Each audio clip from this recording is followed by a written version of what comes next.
Doc by Jeffrey J. Salingo, August 3 at 8 a.m. Email the author. Earlam College in Indiana might lack a national brand name, but as Rick Seltzer pointed out in the online publication Inside Higher Ed recently, it's not an average down on its luck liberal arts college.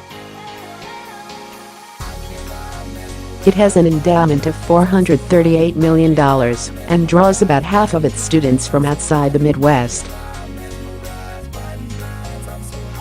That's what makes the college's announcement of a nearly $13 million deficit even more surprising. As a result, Earlam is cutting $8 million from its $50 million budget. In late June, a few weeks after the announcement, the college said its president of just 1 year was leaving. While the news roiled the campus of 1,000 students and its alumni, what is happening at Earlam is in many ways emblematic of the financial issues facing much of higher education these days. A few weeks ago, Moody's Investors Service said that 25% of private colleges are running deficits. The news isn't much better for public universities, according to Moody's. Last year, revenue at state-run schools grew to 9% while expenses jumped 4.8%, the second consecutive year that expenses outpaced revenue. Moody's examines the finances of more than 500 colleges and universities that issue debt through the public markets. So while it doesn't follow all colleges and universities, Moody's tends to look at the strongest players, and its ratings provide a good indicator of the strengths and weaknesses of colleges and universities. In the public and private sectors, reports from Moody's tell a tale of a growing divide in higher education. Large public research universities, such as the University of Maryland at College Park, the University of Michigan, Arizona State University and other top public schools, hold more than 90% of the total cash and investments in this sector, despite enrolling 80% of the students. Among privates, the top quarter of colleges and universities hold 85% of all cash and investments. What's especially troublesome for colleges and universities is that these trends are emerging in a strong economy and as higher education heads into a period of stagnation among traditional high school graduates nationwide. The number of high school graduates is projected to rise slightly in the middle of next decade. Then, between 2026 and 2031, the ranks of high school graduates are expected to drop by 9%.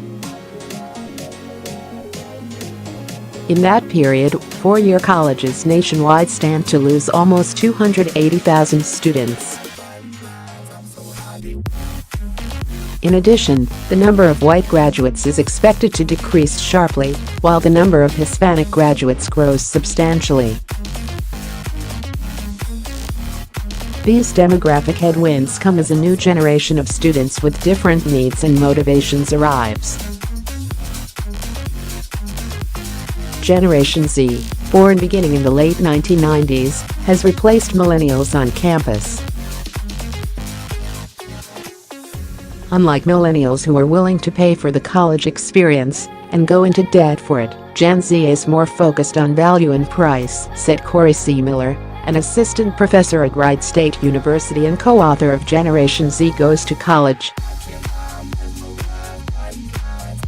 Most of all, C. Miller said, this is a generation that saw its predecessors amass more than $3 trillion in student debt and doesn't want to do the same. That means colleges won't have much of an ability to raise prices in the future, putting more pressure on them to cut costs, develop different pricing models or build entirely new models for the traditional four-year residential college. One of those new models comes from Paul Quinn College in Texas. A decade ago, The college was on the brink of closure, but now it's receiving national publicity for its work college model.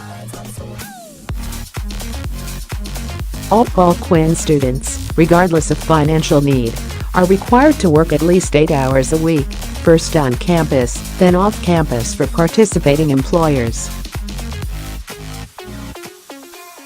Part of students' pay goes to offset their tuition, and the rest is a cash payout. Student supervisors double as their mentors. Paul Quinn's president, Michael Sorrell, wants to create a national network of work colleges. Last month he took the first step toward that vision, announcing that the school would open a second campus in Plano, Texas, and partner with companies that include FedEx, Morgan Chase and Liberty Mutual to sponsor internships. America's colleges and universities, Sorrell said, need to change and do more to address the needs of students. Indeed, one needs only to look through the Moody's reports on public and private colleges and the research on what Generation Z wants out of college to know that major changes are on the horizon for higher education. The question is whether college leaders will be able to find the right solutions and in enough time.